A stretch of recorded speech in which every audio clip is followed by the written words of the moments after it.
everyone. Thanks very much for joining us on the critical infrastructure stage for this panel discussion, which is examining what it means to create child-friendly places. My name's Ray Whitto-Williams. I'm from the GLA's Regeneration and Economic Development team, and I have the unenviable task of keeping everyone to time, making sure we have time for questions at the end, so that you can also all contribute your ideas to the topic. We're really keen for the session to be engaging and for you to ask questions and for it to be interactive, so please do store up your questions for the end. So just to kick things off, what do we think it means to create child-friendly places? In 1971, 86% of 7 to 8-year-olds walked to school often alone or with friends, but 20 years later, less than 10% did this. This issue of what we call a decline in children's independent mobility has far-reaching implications on numerous outcomes for children and young people, ranging from physical health and obesity to mental health and social concerns. At the GLA, we recently used this concept of independent mobility, which we define as the freedom that children and young people have to occupy and move around the built environment, either alone or with peers, but crucially without adult supervision, to inform a design inquiry through the Mayor's Good Growth by Design programme to identify how the design of the built environment can create better places and streets for under 18s, so they can play, meet friends, hang out, walk, cycle, and catch public transport to access the wider city. The research culminated in the launch of the Good Growth by Design Making London Child-Friendly, Designing Places and Streets for Children and Young People guidance, which you can all download from the london.gov website, which we launched in February. And the report really creates a step change in how we design London for children and young people, providing a series of indicators, principles, examples of best practice and recommendations to help make London a more child-friendly city. It's also going to be a key piece of evidence for a new SPG that will cover child-friendly city making to further support the implementation of the London Plan. I should also highlight that on Monday this week, we launched a pre-consultation draft of the Housing SPG, which again you can all download from the website. And you can really see how these concepts of independent mobility and designing for children and young people have really been embedded in that Housing SPG, because that piece of work has been done in parallel with our one.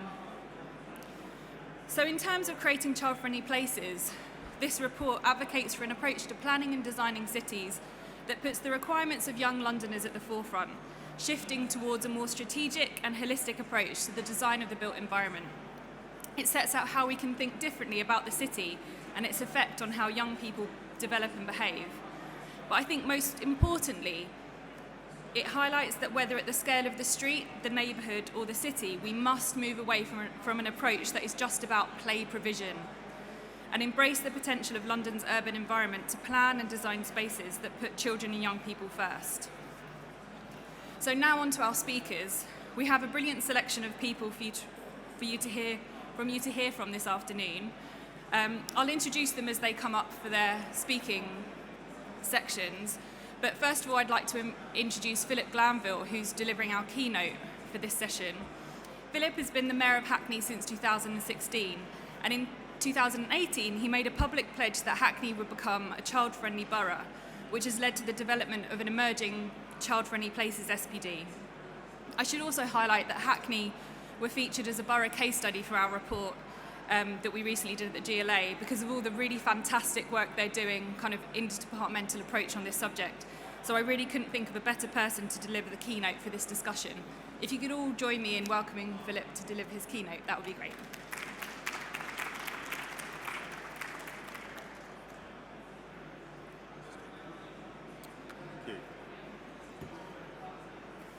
Thanks, Ray, and I think just to reiterate, this is the core document I would urge everyone to have. I think anyone that's been at the launch clutches it with an immense amount of pride, and I think it provides a huge blueprint for everything that we're going to be discussing today. I'd just also like to thank Future Build and a trade show like this for putting on a session around play and child-friendly cities, because there may have been a time where we wouldn't have seen it as part of critical infrastructure, but whether we're talking about how we make our cities more livable, more ready for the climate emergency, or fundamentally just want to think about what type of society we build, having play and child-friendly principles embedded is incredibly important. For me, it's a real sense of mission. It's about how we think about the communal commons, so whether it's our streets, our public realm, where we live and how we design our estates and new developments. And I think it's critical to, the type of borough that in Hackney we want to be and the types of childhoods that we want to provide for our young people. But it also allows us to think about intergenerationality and the types of spaces that encourage people to come together and have shared experiences and shape their local environment. I'd be the first to say that nobody's perfect, and this is a journey that everyone has been on. And there will be examples in Hackney, as in other places, where we don't always get this right and where we need to try harder. But I'm really proud of the journey that we've been on over the last couple of years. And for me, it's how we also involve our young people in shaping those environments. So for those of you that don't know Hackney, we're a very dense East London borough of 8 square miles, a diverse population of 280,000 people, and we've probably dealt with more economic growth and socio-economic change than almost anywhere else in London. From our schools to our built environment to how we think about what our transport infrastructure looks like, all of that has changed. But that doesn't mean that we don't want to retain a human scale of what makes Hackney special and those moments to come together. We're also people that have retained a belief in council housing, so we never stepped back from wishing to deliver our own development, and some of the principles I'll be talking about have been embedded in our own development programme through the last 10 years. And now, like all of us probably at this conference, we're thinking about how we adapt and change all that to a declared climate emergency. Now, having talked to young people, having talked to families, we know that all of the change that's going on around them is something that they often take to heart. And if you don't put young people at the heart of that change, people can feel alienated from where they live. You can have the very best parks and play facilities, but they aren't actually used by young people because they don't feel able to use them and feel safe close to their neighbourhood and home. And I think there's an element that developers, local authorities, have traditionally done to, not done with on this agenda. And so co-production is incredibly important. And how can we possibly have a borough that is fit for everyone and has everyone in its heart if we ignore the needs of 25% of our residents? If young people don't have the opportunity to grow up and feel that their neighbourhood is somewhere they can play, explore, have adventures, meet friends, and have that sense of ownership where they live, then we, as local leaders, whatever our role might be, are not doing our jobs properly. And I think shifting that mindset, as I said, is a journey. It takes work. And I pay an incredible tribute to one of the other speakers today, Diana Bornat, who I've known off and on since 2013. And many of our ideas have been from the lived environment in Hackney, but also the conversations and projects that we've taken part in the intervening years. And I wouldn't have that understanding, I think, of what makes a child-friendly city if we hadn't done that work. And that culminated, as Ray said, into an election manifesto in 2018 that clearly stated that we wanted to be, by 2022, a child-friendly borough. And that child-friendly design and that urban planning ambition is far-reaching. It acknowledges the contribution that places like playgrounds can make, but also that all spaces should be fit for purpose when it comes to young people, and there should be opportunities throughout a day that young people experience for them to play and explore their environment. So we've continued to invest in our play facilities in parks, protect our adventure playgrounds, think about our existing estates, and we have a very active youth network around Young Hackney and Universal Support. But we also obviously roll that into thinking about design. But this is a broader movement, and Dinah was also part of the Play Street movement. And I think that is actually one of the building blocks of how you create an active urban environment. I hope most of you know what a Play Street is, but it is where groups of neighbours and families come together with the support of their local authority to close a street through traffic. And that can be once a year, it can be once a month, or anything in between.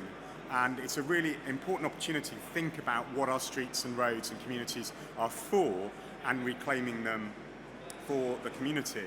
And that has been incredibly important to us. We rolled the first out actually in 2012, and we've seen the benefits immensely in thinking about our urban realm. And I think if you're back here at 4 o'clock, you'll hear a presentation about parklets and the other opportunities that come from reclaiming public realm and public space in that way. We then moved on to school streets, which was thinking not just where young people live and closing streets, but thinking about that key opportunity in a child's day, in a family's day, to change the environment around our schools. And we extended play streets and school streets. So one of the things that strikes me, and I remember growing up, is that I wasn't born in 1971, but 86% of 7 and 8-year-olds used to walk to school. 20 years later, across the country, less than 10% do. And there are over 250,000 car journeys created every single day in London from the school run. And unless we think about the urban environment around our schools and that journey to school, even if we have great places for young people to grow and play close to where they live, we won't have cracked the full childhood journey. And I just don't think that is right. So we have gone into the business of working with schools, working with communities, and closing roads outside schools at pick-up and drop-off times. So only pedestrians and cyclists are allowed to use those roads. And it's been a real opportunity to educate and inform drivers, to have conversations with school communities about sustainable travel, and throughout, enforcement has actually been a last resort. This is not about generating income for the council, and the best school street would have literally zero enforcement because no one would be driving into it. We piloted it across 5 schools, and now all of those changes are permanent. Another 4 pilots are in place now, and we're aiming for a position where the end of next financial year we'll have 22 school streets across Hackney. And as you can see, it's seen a almost reverse of the position, certainly in Hackney, about the numbers of young people walking and cycling to school. And over the course of last year, I've announced that it will be more an opt-out rather than opt-in system. We want to share that learning, so as well as being in the London Child Friendly Guide, we've also produced a toolkit for communities, schools and local authorities to think about how they would like to introduce school streets in their areas. But I think obviously it's far more than that. You can combine all of the types of interventions that we'll no doubt hear about. And what we'll be doing in Dalston over the course of this year is thinking about what a 21st century street will look like on Colverston Crescent. So that will be looking at EV charging points, a parklet, a play street, a school street, and reclaiming more of the public realm for the community. And I think that feeds into the main topic we'll be talking about. As local authorities, planners, architects, transport engineers, developers, we all need to change the way we think and understand about what communities want. And we need to make sure that we co-design those ideas with our communities as well. And I was really proud that out of some of the conversations about how the borough is changing, young people in the east of the borough, in Hackney Wick, came together and said, we want to actually directly shape this area of the public realm ourselves. So Build Up is a project that has been run with the charity Build Up. They run construction projects across London with young people, and they specialise in identifying areas that people can reclaim. And this is actually a photo from Homerton Adventure Playground, so there wasn't a huge amount of reclaiming to be done there. But what they did at Flanders Way in Hackney Wick was take an area of planting, an area of green space that didn't really have a discrete identity, and from the bottom up redesign it for the community and for young people, and then build it themselves.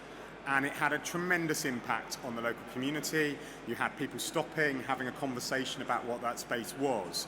And one of the unintended consequences as well was getting parents interested in their children's walks to school and the transition from primary to secondary school, because lots of schools came together in that space, in the environment.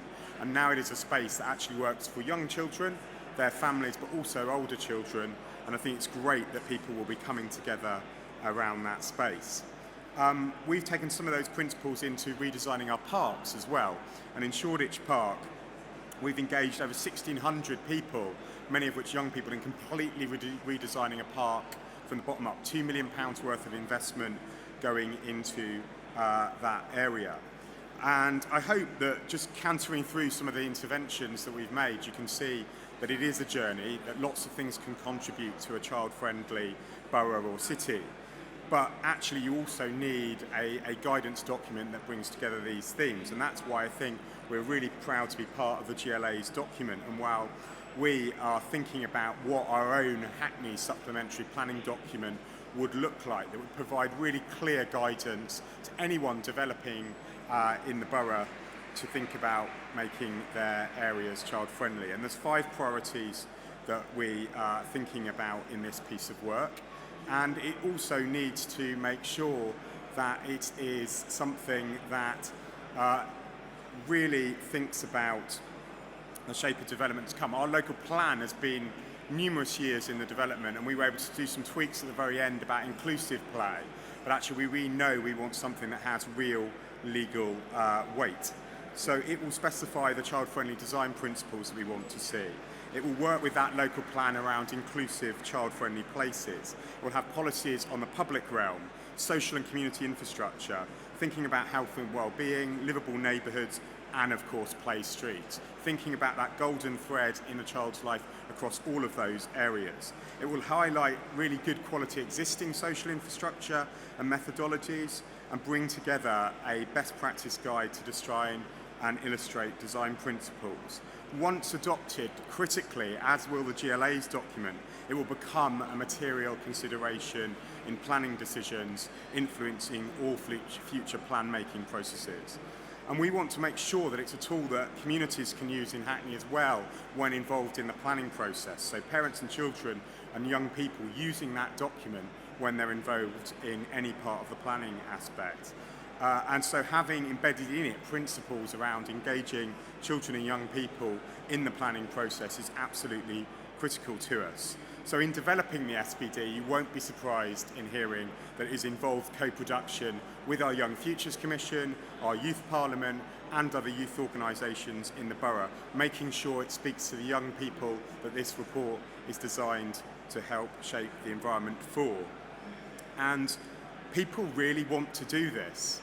I think whether it's the Play Streets work, the build-up work, working on what could have been a dry strategy document, people are really excited about that opportunity to get engaged.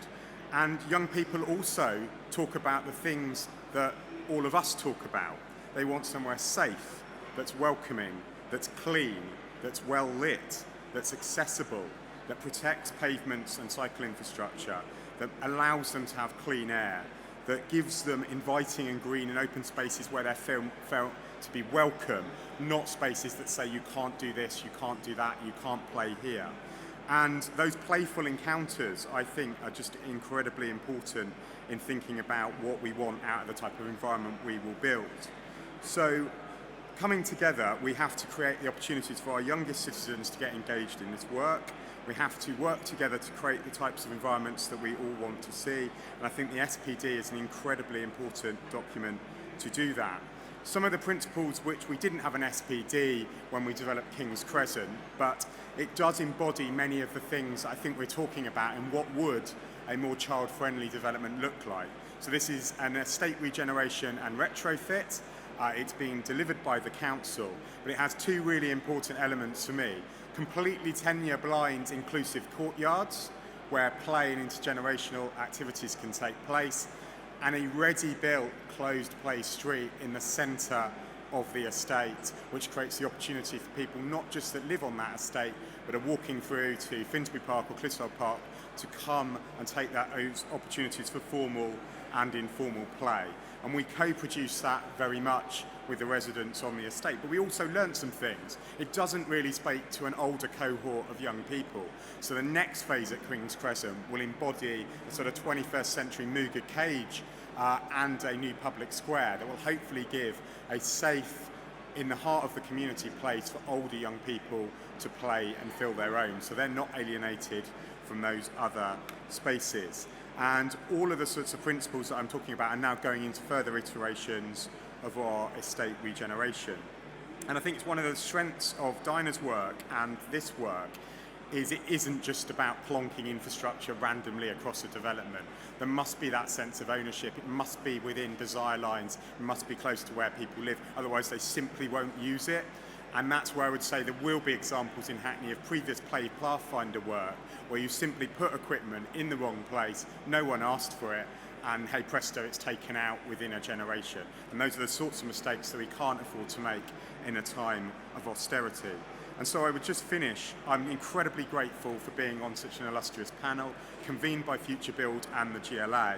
I think this is an incredibly exciting time to do this work, link it to the wider themes of this conference, and even as mayor to have fun while doing it, because us as adults need to go out into these environments and experience themselves.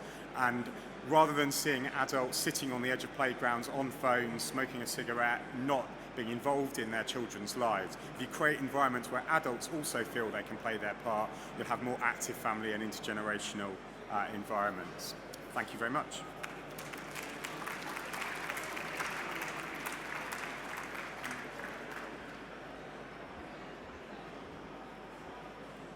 Thanks very much, Phil. It's really interesting to hear about how that kind of real political will at the highest level trickles down into all these kind of amazing projects, whether they are those kind of instigator projects like Build Up Hackney, the bigger schemes like King's Crescent, and how that filters into the development of this new SPG. So on to our next speaker. Our next speaker is Dinah Bornat. She's co-director of ZCD Architects, which is a research-led practice based in London who work on residential and commercial projects. She's an expert in child-friendly design and also design approaches to youth engagement. And she's also one of our Mayor's design advocates, specifically chair of our Young People in the City Good Growth by Design Sounding Board. So Dinah, over to you.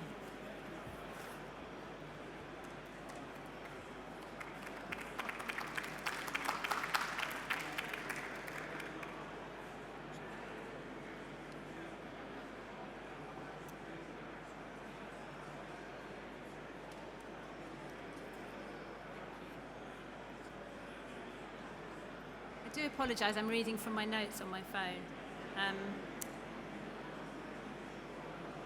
Thank you, Phil, for all those kind words. Oh, I can't open it, never mind.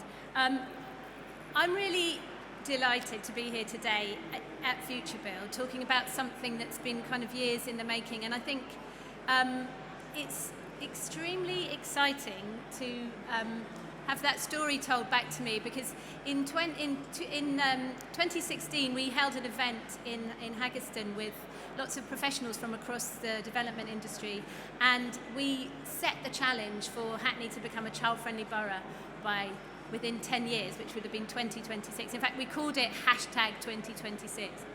And for a politician to say yes and then to aim to deliver it 4 years earlier than what you'd asked for is pretty exciting. I think my motivation really is to place design at the heart of how we think about child friendliness, because from a kind of political perspective, it's been very much concerned, particularly say at UNICEF, with ideas about service delivery. But it really matters how we design communities for children. I'm going to play a little game now, just because it's going to hopefully prove a point to you all. So it's going to involve a bit of standing up, if that's okay, if you can stand. I'd like you to all stand up if you were once a child. Okay, so I want you to pause for a moment and think about your favourite memory when you were growing up. Okay, so picture where you were, who you were with, what you were doing, and just hold that thought for a second. Okay, I'd like you to stay standing if that memory was outdoors.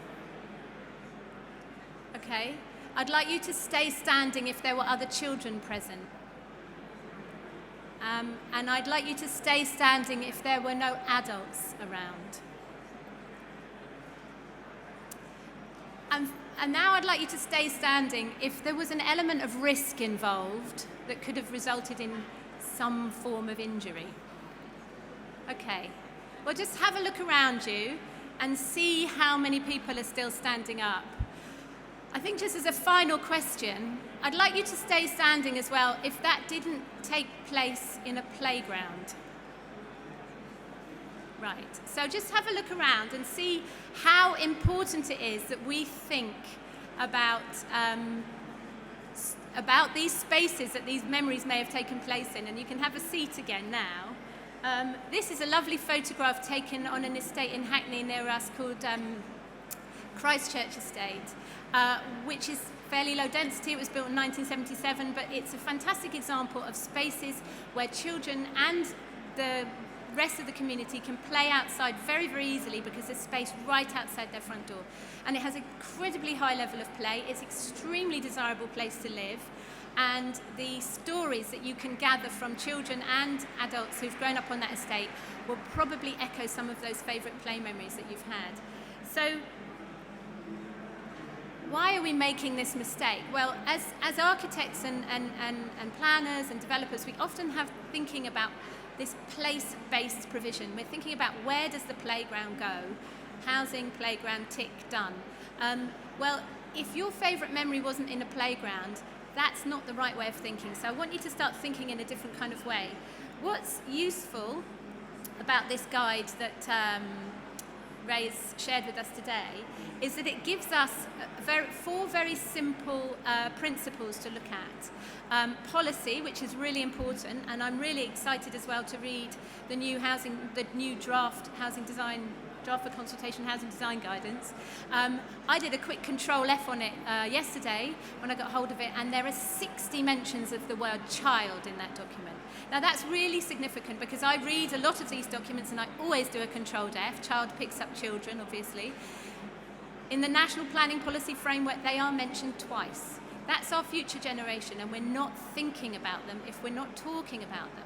So mentioning them 60 times in various different ways across the housing design guidance is going to change the way we think about the city. And I'm really excited about that because it's good urbanism that we're talking about. So it's thinking differently, and it's using children as a way to do good urbanism.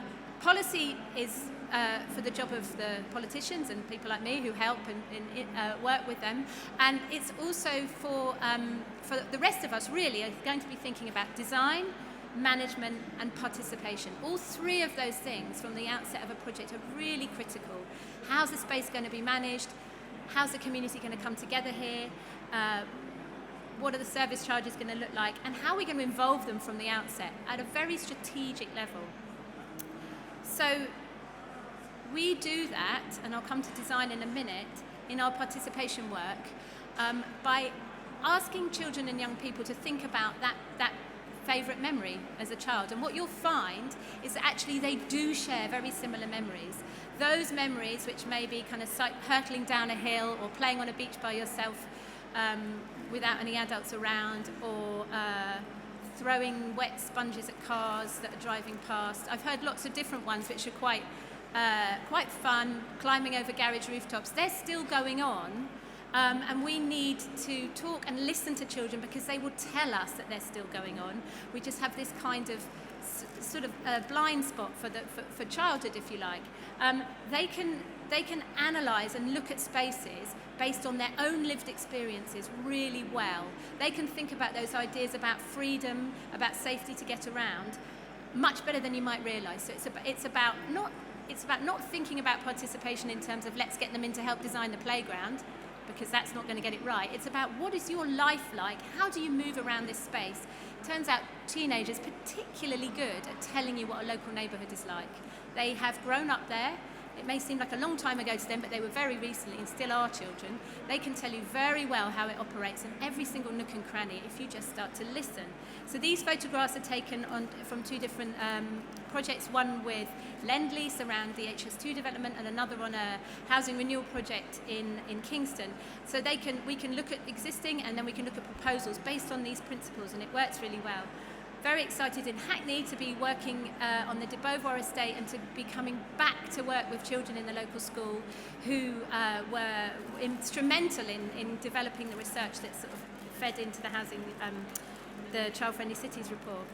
So just to finish, we And returning to this idea of design, what can we do as designers, what can we do as architects and planners to understand what these kind of principles are spatially that allow children that freedom to get around, that freedom to meet their friends, to hang outside, to feel wanted and part of the community, because that's what they're desiring. We've kept it down to 4 principles. The first one is that the spaces need to be car-free. Cars really are the biggest threat here. And some spaces are completely car-free, most parks are, but we also have issues with shared surfaces, which can be quite problematic. We need to think about the connections between spaces. We need to think about how you can get from one space to another. Can you safely cross a road? Can you see from one space into another?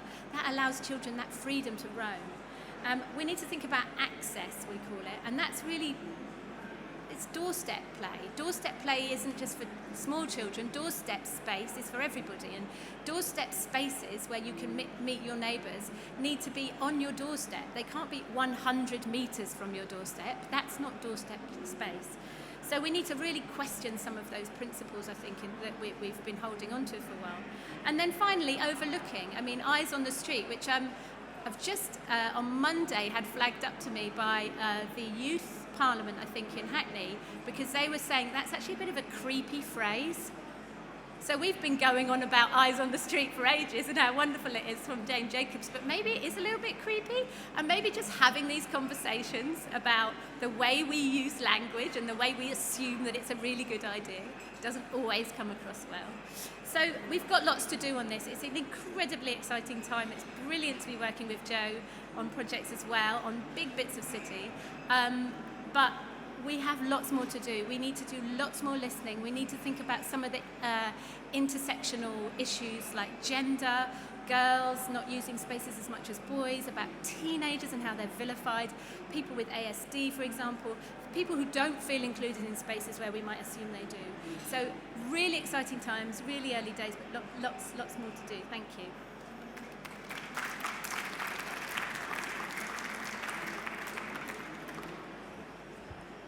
Thanks very much, Dinah.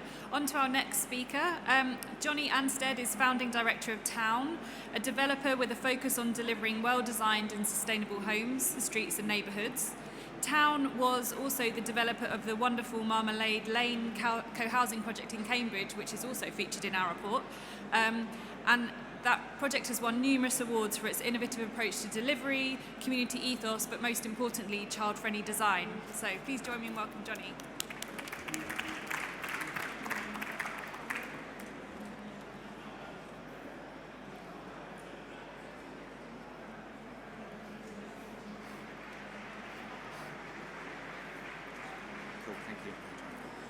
Hi everyone, so I'm the developer here, so my job is to try and put some numbers against why it pays to invest in child-friendly places. But I wanted to start with a picture of Greta Thunberg, because I think this actually is part of a much wider and even more exciting narrative that the world is starting to listen finally to what young people have to say.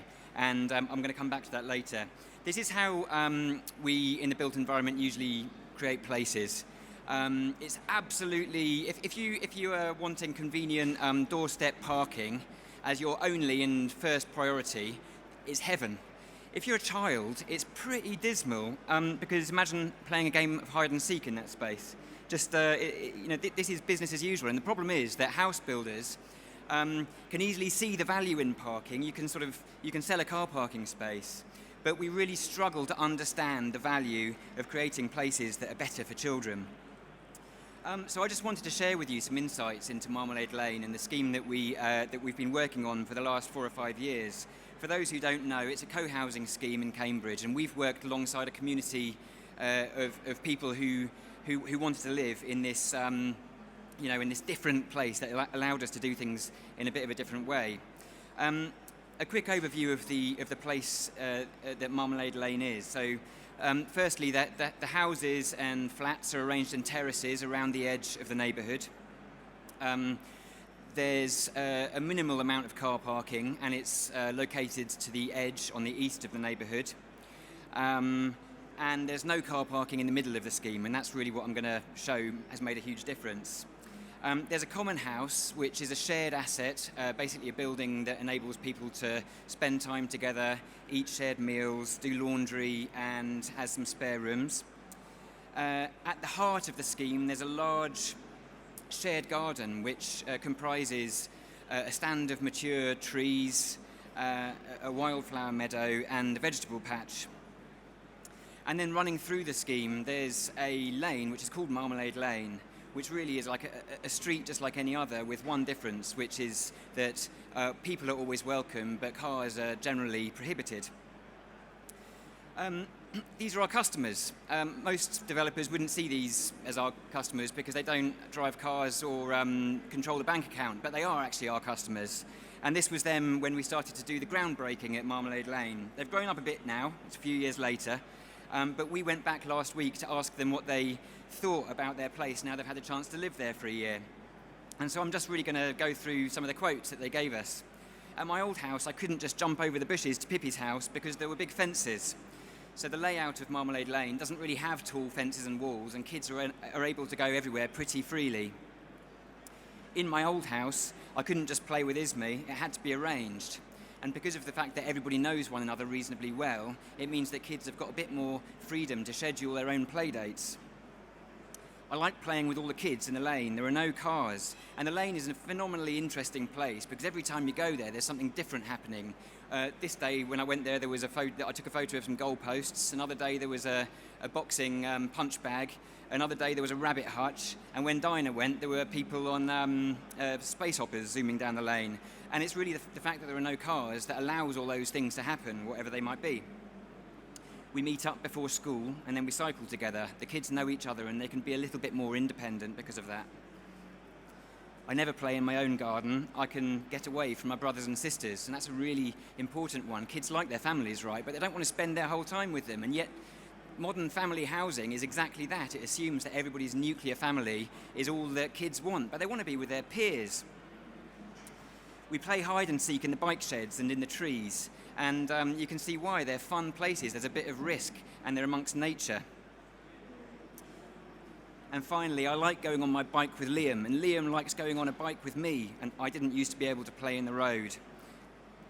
So what I boil that down to is that kids like three things above all other things. They like sociability, they like to be a bit more independent, and they like adventure.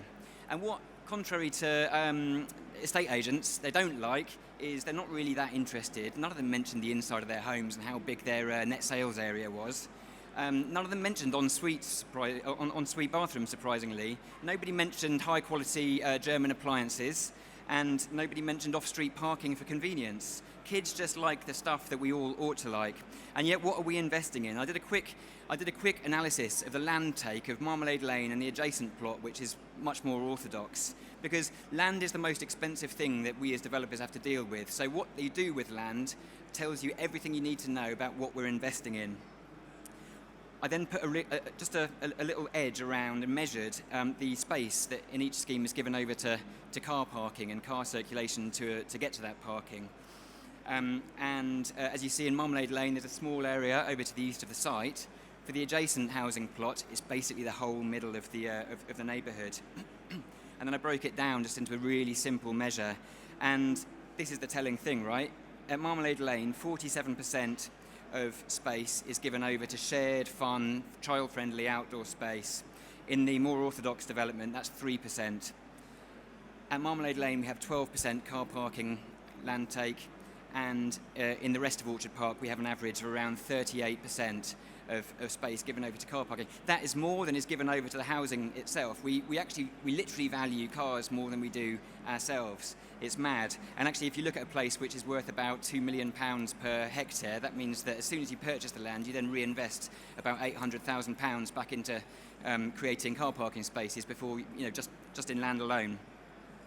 So what should we be valuing? It's really difficult to get people thinking in a different way about this, but there are some innovative social value calculators that are helping to point the way on this. And this is the HACT social value calculator. And look at the metrics that are on each of these criteria. I talked to my neighbours. I feel a sense of belonging, I can take exercise, and I feel control of my life. Together about 25 grand worth of social value per person. And actually, those ring a bell, don't they? Because they're almost exactly the same as what those children were saying through their experience of Marmalade Lane. So coming back to why we ought to listen to children, if we want to build a world that's fit for ourselves, then actually we need to start listening to the wisdom of children, because they know what's important for us better than we do ourselves. So I'd encourage everyone to pick up to get hold of the copy of the book that was shown earlier on, and really start thinking differently about what we value and why. Thank you.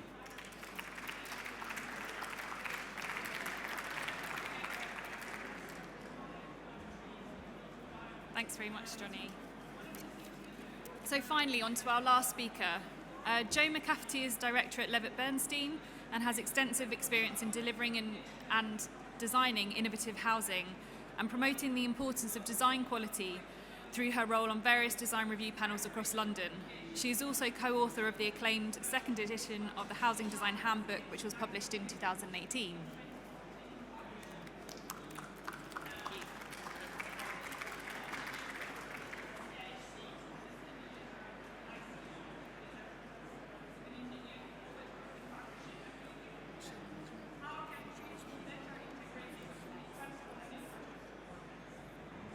Afternoon, everyone. Well, what a panel. I feel like you've really lucked out today. I'm here very happily to talk about child-friendly design, particularly in housing, actually, and that's my world. As Ray mentioned, I'm a bit of a housing nerd and have worked in the housing sector for about 20 years, and I'm starting to work together with Dino, as she touched on a very big project in East London, which is really putting children at the heart of design. So I wanted to take you back, actually, because I think in looking forward in terms of how we design estates and housing and neighbourhoods for children, we really need to take care and look at the specifics of what works in existing housing. It's a sort of architectural condition that we're constantly propelled forward, but actually it's really important to look back. So today I want to talk to you about 4 schemes, and one is Highgate Newtown in North London, which was designed by Peter Tarbury when he was working at the London Borough of Camden in 1972. And this scheme I feel very strongly about. I lived there for 20 years, brought up 2 children there. And Peter designed it when he was a student at PCL, when he was 25 years old. And Camden, the wonderful Sidney Cook, who was leading the architects division at that time in Camden, came to see his degree show and said, we want to build that scheme. And the essence of that project is this. Peter, at that stage in 1972, decided that he wanted to design a new neighbourhood that placed children at the heart of it. How radical would that be? And his key design principle was that he wanted a child to be entirely independent as they moved through that neighbourhood, and where they could find their way home after school on their own. And I think it tells us lots about how we should be designing housing now, not only in terms of the strategic scale of that development, how the buildings are broken. You can see it's on a very steeply sloped site all the way up from Tufnell Park to Highgate, and all the buildings face south and they overlook each other, but it's quite high density and the buildings are quite tightly packed. But he's thought really carefully about how they engage and shape the spaces between, and actually how the housing is designed to promote that independent movement through the neighbourhoods. And that leads to a quality of internal space like this. And actually, I think, Johnny, maybe we can debate this in a minute, but I think children do care about the inside of their homes. And I think it's really important as architects that we really think about the minutiae of how we are designing every single home and how it engages and has a responsibility to shape independent and unlock independent movement within the spaces surrounding that home. and here you can see just simple things, even the design of that balustrade, the fact that you can see beyond it, the fact that it's really built into the heart of the home, essentially means it's going to be a usable external space for children that then overlooks the space beyond it, which unlocks independent movement within that space. So this is the sort of activity that happens at Highgate Newtown. From egg and spoon races, that's my son when he was much younger in winning that race, and just those moments of threshold as you enter the home, actually becoming play space. So Dinah was talking about doorstep play. Well, that's doorstep play. And the opportunities for flexible space. So actually the spaces between the buildings having a really good relationship with the spaces within the home so that you can pull out that paddling pool and you can really make the most of those social spaces within a neighbourhood. So touching on a couple of our own schemes, this is Sutherland Road in Waltham Forest, a really urban condition that we designed for East Thames Housing Association. And when we came to that project, it's on a brownfield site, it's in quite an industrial pocket of Waltham Forest. And we made quite a radical decision with the client that actually rather than building one central building on the site, which might be dual aspect in terms of how it's engaged with that east and west orientation, we decided actually to pull that building apart and create a much stronger building along the street frontage. You can see that north-south on that plan, but also to create some new family housing at the back of that. And a shared garden space between that wouldn't be a locked garden space. There are no gates that you can move easily in and out of. And we also thought very carefully about the other things that support a community. So we were able to work with the local PCT that were struggling nearby and bring them into the project too. So there's a health centre on the north end of that plan. And that's what we managed to create, this sort of sense of series of homes that shared that internal garden, that enabled free movement without any of those boundaries between each home, enabled the children to play out. I think it's a very simple but often forgotten fact that children play out for longer if they play together with their friends, much more in social spaces within neighbourhoods and much less in their own private garden when they're playing probably with their brother and sister that they might not want to play with, as Johnny mentioned earlier. So creating that sense of surprise and those kind of loose shared spaces is incredibly important, but actually how you design the home that overlooks that space is very important in terms of its safety, security, and its usability. And you can start to see how that's really, sort of the landscape's really overtaken that space. So as Johnny was talking about, that sense of adventure and kind of getting lost in a space is as important as structured play. A couple of other projects. So this is a teeny tiny project in Finsbury Park, which started for Islington, 100% social housing, on a garage site. And I think it teaches us quite a lot about looking beyond that red line.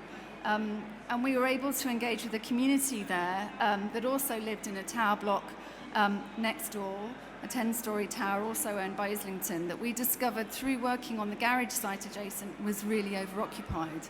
So the tower was crammed full of children that had no space to play, and lots of loose, slack space at the base of the tower that they didn't feel comfortable playing in because they were a long way from their home. So our project unlocked this amazing sort of virtuous circle where residents of the tower could be rehomed in the adjacent terraces. We created and threaded in family housing into the ground floor and first floor of the terraces. And actually we could unlock the green space between the tower and the terrace to create a garden that both the residents of the tower, the new residents of the tower, and the residents of the terrace and those children could use. So it's really investing in those conversations and that time to realise that actually the residents of the tower did want a garden. They've set up their own gardening club as a result of this, and they've got to know the residents of the terrace. So we've built a sort of bigger community there as a result. And those key small moments within housing development do really matter socially. And also just touching on the aspects of the homes themselves. Actually how they're organised, the flexibility of a home, enabling a parent to see their children close at hand but also further in the space, and thinking about simple things like floor to ceiling height so that maybe you can do a handstand on your bed. And then finally, a scheme of ours which is actually on the drawing board at the moment in northeast Manchester, another brownfield site, and we're starting to develop some new strategies about how we're going to thread in a very child-friendly, focused attitude to this new community. It's going to be all build-to-rent development. So there are family houses here that are being rented. So it's all about how do you create a sense of community when you have a relatively fluid population. And that's a really big challenge. So those 4 aspects there that I touched on in terms of creating a network of larger green spaces but that are connected throughout the development seem really key to us, that have different scales and different characters and fulfill different functions for different age groups, but are in no way sort of segregated, but very overlapping and very open. Making sure that the development itself, even though it's quite high density for housing, it's really tight, and there are a series of intimate moments within the scheme. It seems really important to us too. And creating, it sits alongside some existing Victorian terraces. You can probably see on the right-hand side image there, which have very tight ginnels at the back. So we're doing a very similar thing to Goldsmith Street and pulling that apart and really thinking about how can we create a series of social spaces at the backs of homes that are shared by a cluster of households. And then finally threading in lots of different typologies together. So really thinking about each household and the mix of a household and how they might share space together. So a series of those network of green spaces that are all connected and are all drawn from the local area and all have meaning for people. And also a series of much more intimate spaces that sit within clusters of development across the new neighbourhoods. And then finally, really investing in the design of those larger shared spaces and public spaces, thinking very carefully about how they work with the interiors of those homes, just as I showed originally at Highgate Newtown. So lots of work to do, as Dinah says, I think, but hugely exciting that this is not only coming into policy, but it's actually on the agenda today. Thank you.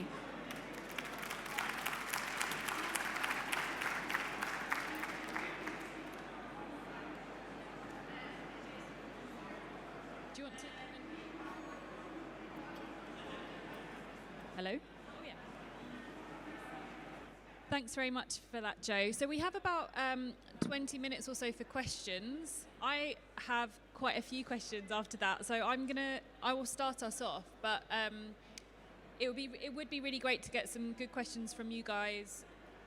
As we said, we're really keen to hear about the comments that you have on the presentations, also what you think it means to create child-friendly places. But to start us off, I suppose one of the things that kind of struck me in quite a few of the conversations was actually around the mindset and behaviour change that's needed, whether you're talking about engaging with local residents to stop using cars so you can close a street, or whether it's about, again, kind of placing car parking outside of a development and prioritising that pedestrian route.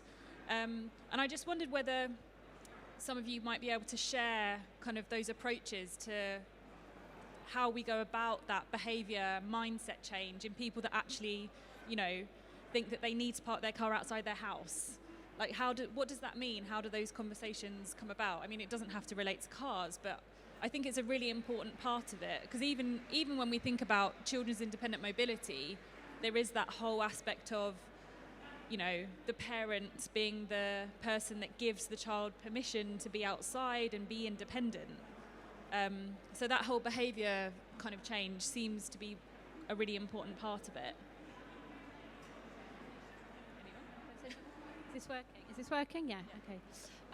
I think that game works really well because it puts us in the position of being children and remembering being children. And that is very universal. So we can have conversations with other children about that and start to prioritise that experience and then work outwards from that. So the more we think that way, the less we'll be thinking about bin lorries first. But I also think, and this is something that's come into my head in the last few days, actually.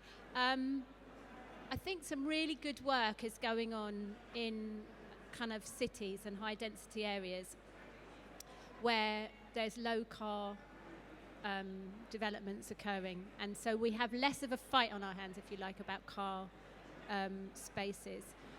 But Johnny's shown even there in Marmalade Lane that was difficult with the planners, wasn't it, the level of car parking. We can't, I don't think, impose the same model of development on the suburbs.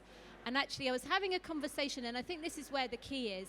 It's looking for examples of where it's happening well. Because the more we talk about the fact that children are all on their screens, or they're all this, or they're all that, or the word's gone to the dogs, you don't get anywhere. Here's a question. If anyone grew up in the suburbs, I grew up on a cul-de-sac and then moved to London. What is it that works in the suburbs? And I think it might be about front gardens. And I think it might be about that space. In the States, you have it, where as a child, you can kind of run across people's front gardens, and that gap between your front door and the street is very different in the suburbs. And we can't bring our metropolitan ways to bear on the suburbs, I think, because car ownership and car usage is an issue. But we can remember our childhoods and look for those places that work and work out why it is they're working, I think.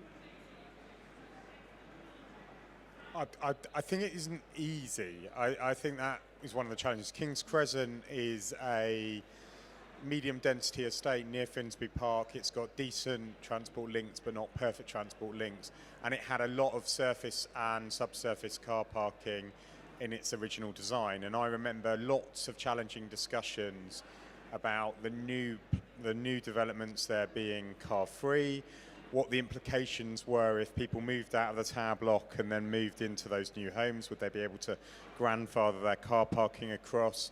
So these discussions do happen in an urban environment, even where you've had almost 2 decades of planning policy saying new development is car free. And then you need to also think about where disabled car parking spaces are going, where loading sort of opportunities are, and think about how. But I come back to some of the discussions we've had.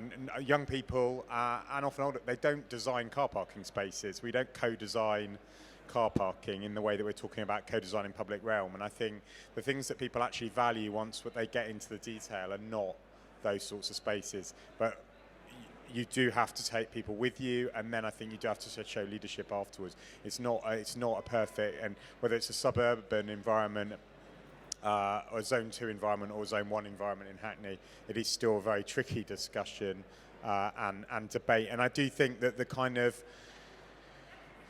communities in Hackney that are most anti-car are probably the highest level users of Uber, deliveries, and other things that are driving some of the traffic. So I think there's heroes and villains in all of our communities, and we have to think about the implications for that as well, because the ways driving cars through unfiltered neighbourhoods has a real impact on playability of those sorts of streets and livability of those sorts of streets. I think the one thing I also would add to that is that even when you're working in certain cities, the scheme I showed you in Manchester, it is a real challenge. That site is a 20-minute walk to Piccadilly Station, and yet everybody sees it as a suburban site. And so we were originally, in our early discussions on that project, looking at 2 car parking spaces for every house.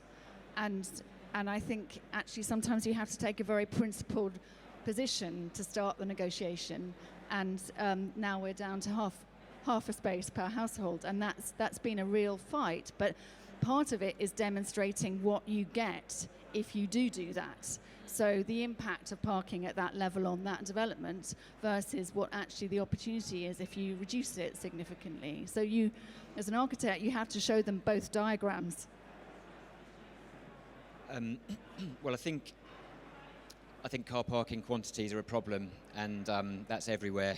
Because I think once you start getting to 2 spaces per dwelling, just other stuff becomes extremely difficult to fit in. But reducing that in certain locations just requires better political leadership and more investment in public transport and transit infrastructure.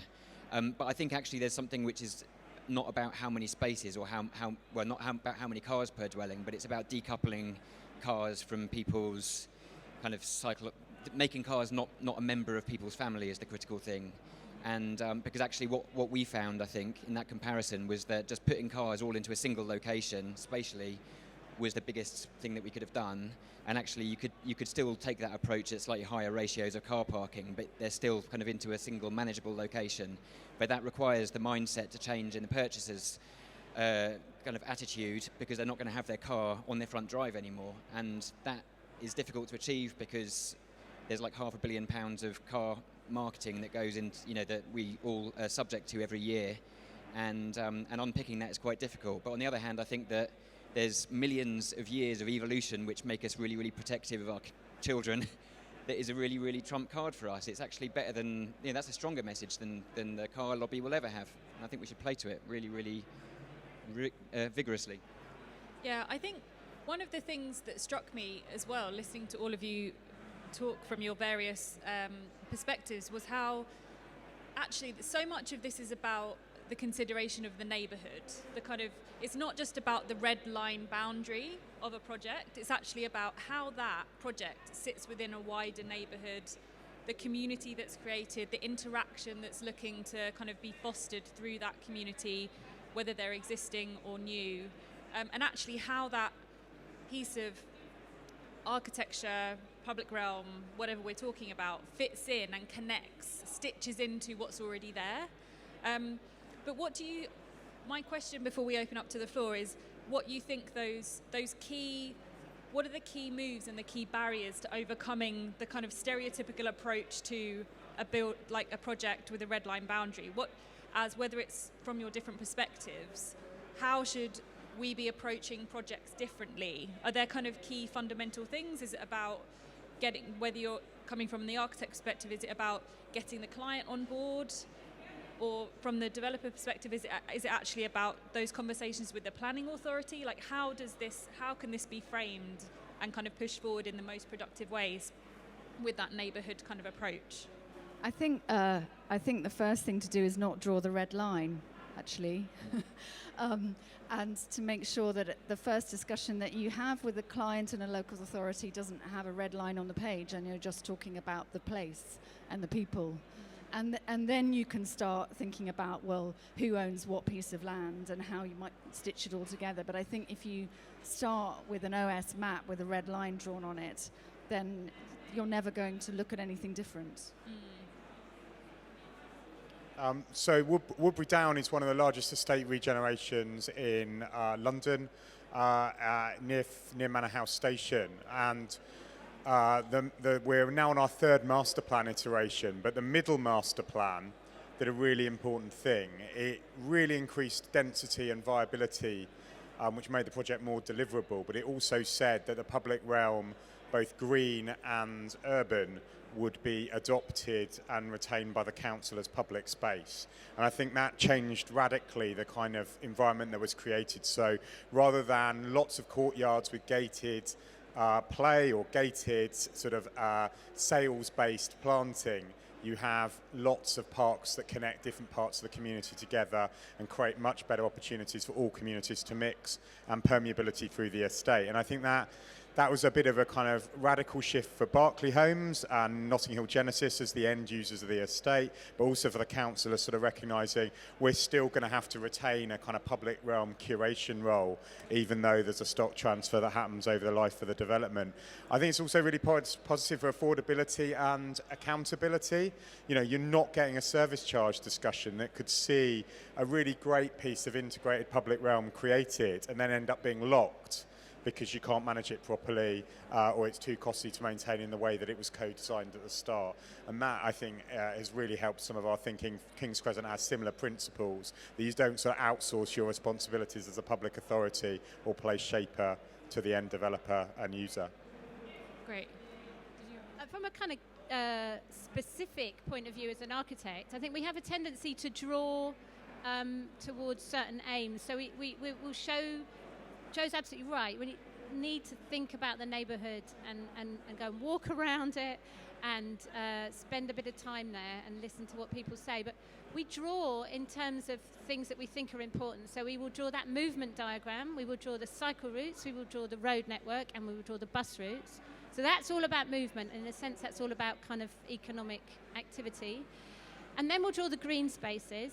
And then we might start to think about how those spaces are linked up. But we like to start by drawing every single bit of outdoor space and just looking at it and thinking, where is it all?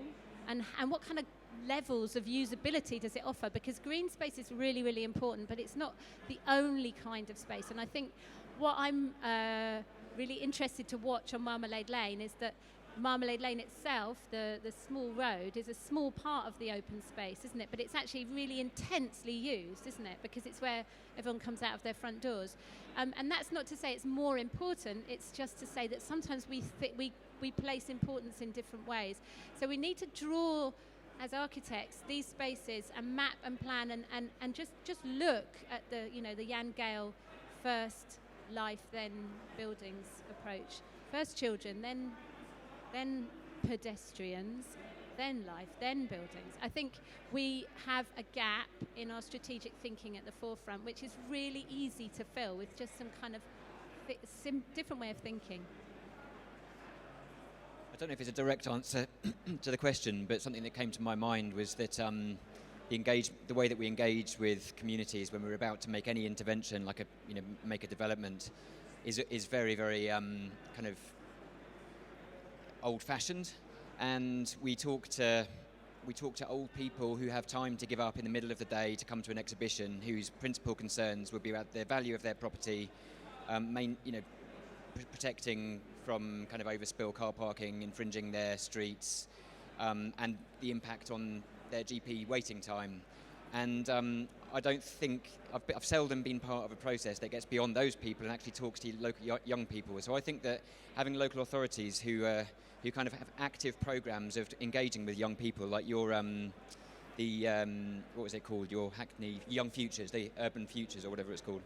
That program should be that should be mandatory across all local authorities. There should be this kind of ongoing process of engaging with young people, so that when we as developers come in, we're told who to talk to and what the young people's view is. Because if we heard that as developers, I'm sure we would do things differently. Okay, time for questions. Oh, great. Hi. Hi, thank you very much. That was a fascinating discussion. I'm an architect. My name's Elaine Thorne. I work for Perpendicular Architecture. And I have a child with special needs.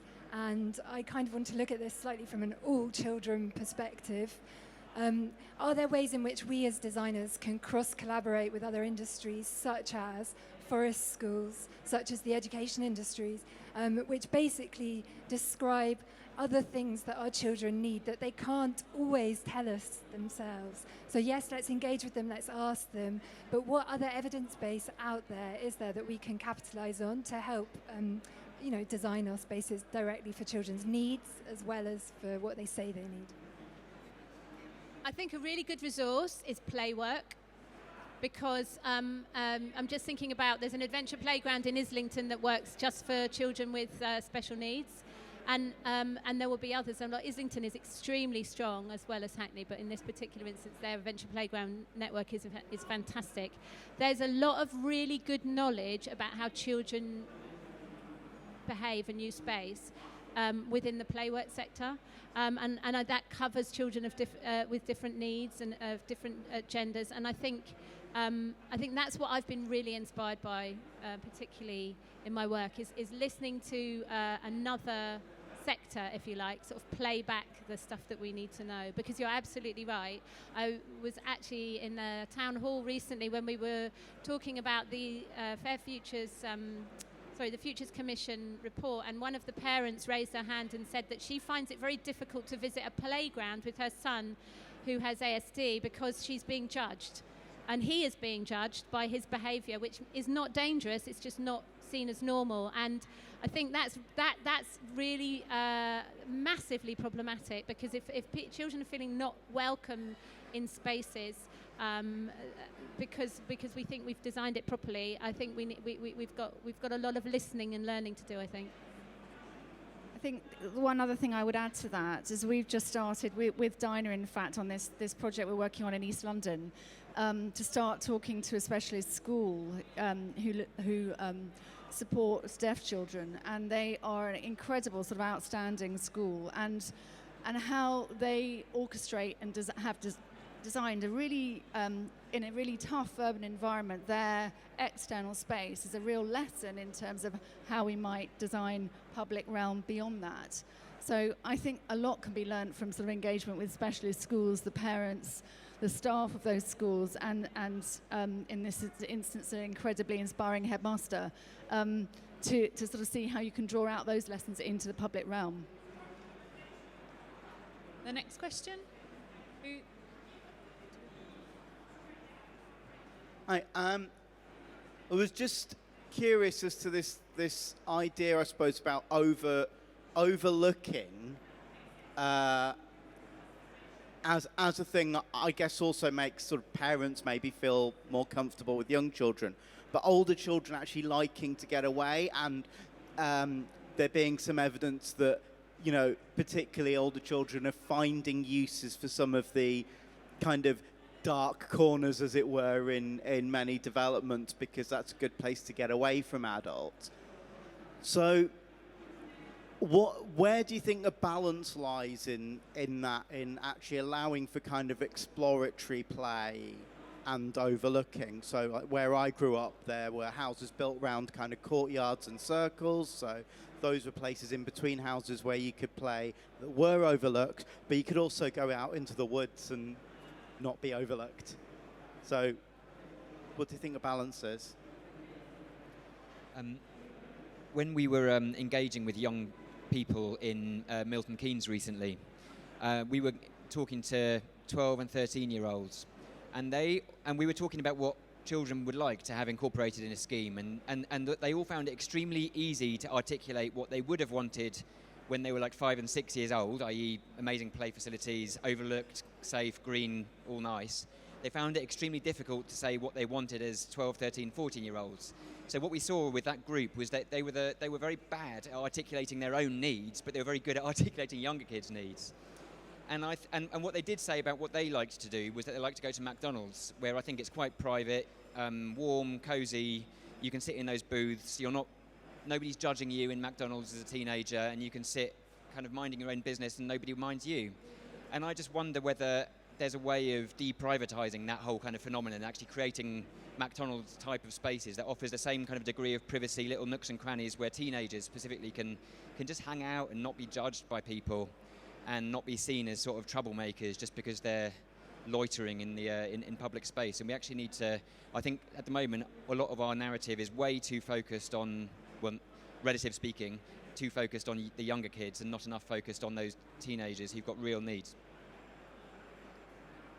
I think in sort of housing management world, we're not very good at differentiating the acceptable kid smoking cannabis in a stairwell and the unacceptable when it's tipped over into ownership, whether it's turned into grooming, whether it's turned into drug dealing. You know, there's a vast, vast difference between kids you sort of know from your local estate, maybe doing something slightly naughty, having their first cigarette, and then the other work. And I think the Futures Commission touches on this around things like cages. Often on an estate, the cage to adults can feel like somewhere that's a bit too edgy, it's not well managed. To other young people, it is a place they incredibly value, and it's critical to their identity and how they move through an estate. Then they can also get taken over by drug dealing, and so there's a sort of boundaries of overlooking. I don't know whether you've explored where something is on the edge of being sort of the risk point where we all stood up, and then when it tips over, and how you design those spaces. And people do want lighting, actually. So it's how do you make those spaces feel safe but still have the degree of edge that older young people want. One of the top 5 things coming out of the Young Futures Commission, interestingly, is very similar to the McDonald's example. People would like a library in Hackney that's open 24 hours a day. Quite a hard thing at a time of austerity to deliver, but basically the same request. Somewhere where I'm safe, I can be myself, and I can do the things I want to do, whether that's meet my friends or study or just watch YouTube videos out of the way of an overcrowded house. And so that indoor kind of element is something that we're going to have to explore. I mean, I think we have to be careful to assume that that's what young people want. I'm as a parent, I don't like to sort of fall back on the parent thing, but like my teenagers they're very good at oscillating between childhood and adulthood, like all the time.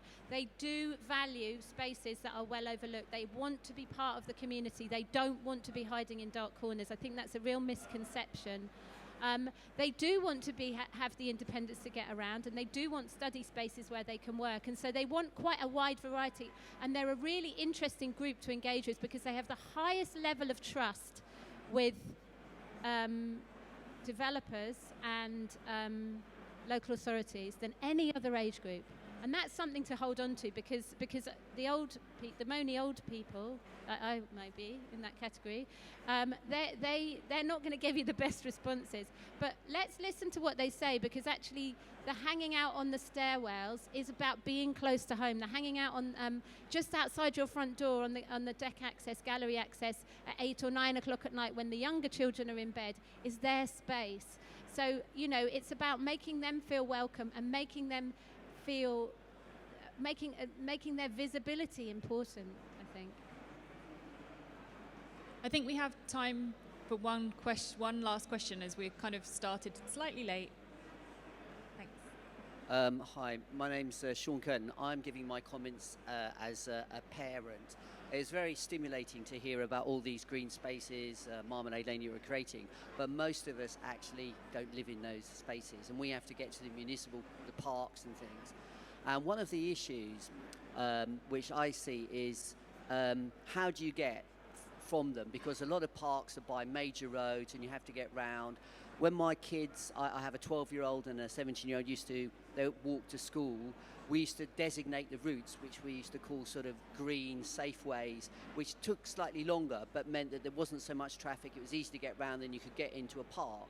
And I have noticed that several of our friends who are younger than us and had kids, they have the same issue, that they want to go to the park, but it's quite difficult. Whereas there are cycling lanes for people to get safely on their bikes, there aren't really any designated routes where you could say, oh, the children go this way and you go round. So people create their own. And last week we had a friend round who's got a 3-month-old baby, and she was asking us, oh, what's the best way to get from your house back to her house? But she wanted to try and use the park because people don't always know the streets. So I think that there are these great spaces. There's been a lot of money in, as Mr. Mayor mentioned, to local parks, but it's getting to them. And the fact that sometimes it's difficult to get to them, people don't know these routes, puts people off and people don't think their children can be safe getting to them. I don't know if there's a concept for this because I'm not in this area, but if there isn't, do you think about it, or is there already a policy but hasn't reached Planet London yet? Thank you. I think what you're saying actually reinforces my point earlier around the kind of that connectivity issue and the kind of neighbourhood connectivity issue. We do have something called the All London Green Grid, which kind of does seek to try to connect those green spaces with other green spaces, which is actually being refreshed at the moment. But really how these kind of like boil down to the neighbourhood level is what's so important. And that's where the kind of I think the local authority and the project kind of aspects really start to kind of affect the quality of those routes. Because at the GLA we kind of will do a strategic approach to something, which is then kind of implemented at a local level. I think it is happening more and more in urban areas. So our experience is that we're working with Islington, particularly actually at the moment on a project where there is a designated clean air route, which is now being reinforced by a cycling route, which is connecting a hospital and a local neighbourhood and a hub and new homes. So I think it is coming through in terms of policy. This project Dinah and I are working on, we're looking at stitching together 3 existing green spaces with a healthy street, which enables movement between those spaces to be much easier. And we're hoping that actually we might even use this to connect 2 new schools, so that actually moving from a primary to a secondary school means you don't have to cross the street. So I think it is coming, and it's certainly being reinforced by all the work that the GLA and Hackney and Dinah are doing. But I don't see it happening in more suburban areas. I think just a high-level local plan that supports that kind of connectivity backed up by local plans, and then master planning below that is really important. So, you know, there are routes through Woodbury Down now that have been prioritised to encourage traffic-free routes between park infrastructure, transport nodes, schools, community facilities that you could have easily just seen as sort of valuable development sites or areas that could have been privatised essentially. I then think more broadly low traffic neighbourhoods with some of the types of infrastructure that I was talking about. So whether it is parklets, whether it's about closing a street, whether it's about putting in water in fountains, the way you plant trees, creating those streets that people want to walk between town centre, green infrastructure, school and home. But you do have to remove the traffic, I think, to create, you know, one of the big, the challenge with the debates about cycle infrastructure is seeing it as a superhighway driven thing. Whereas I'm going to come back to my two bollards in the middle of Frampton Park Estate, stopped an estate of over 1,000 homes being the key route between Islington and the A12. It was two bollards with planting now, but that meant that those streets were a lot more accessible to families and older people in terms of walking, cycling and playing. Yeah, well, I think the British response to this will be to say, oh, we need to find the occasional route where we make it really pedestrian friendly, and then all the other routes can just carry on being as they've always been. I think the North European solution to this, and also Barcelona, would be to say, actually, we're just going to limit cars to very few of these streets, and actually all the other ones are going to become just business as usual, is going to become person and child friendly, and that's what we should be doing. We should be saying, actually, cars don't need to be on most of these roads, certainly not at any speed or in any volume, and the business as usual should be human friendly, and then we should be making cars work for us, not the other way around. I'm sorry we didn't have time to take all of your questions. I feel like this is something we could have continued talking about for another couple of hours, to be honest, but I think what's been really evident from our kind of speakers today and some of the questions that have come forward is that creating child-friendly places really requires a commitment at all stages and a willing to overcome those challenges and conflicts. And there needs to be both that will at leadership level as well as everyone else involved, whether it's the clients, the architects, the engineers, planners, etc., etc. But fundamentally also it's about the community, local people, local children and young people to be involved in that process. So please join me in thanking our speakers, Dinah, Johnny, Joe and Phil, and also thanks to FutureBuild for hosting us today. Thanks very much.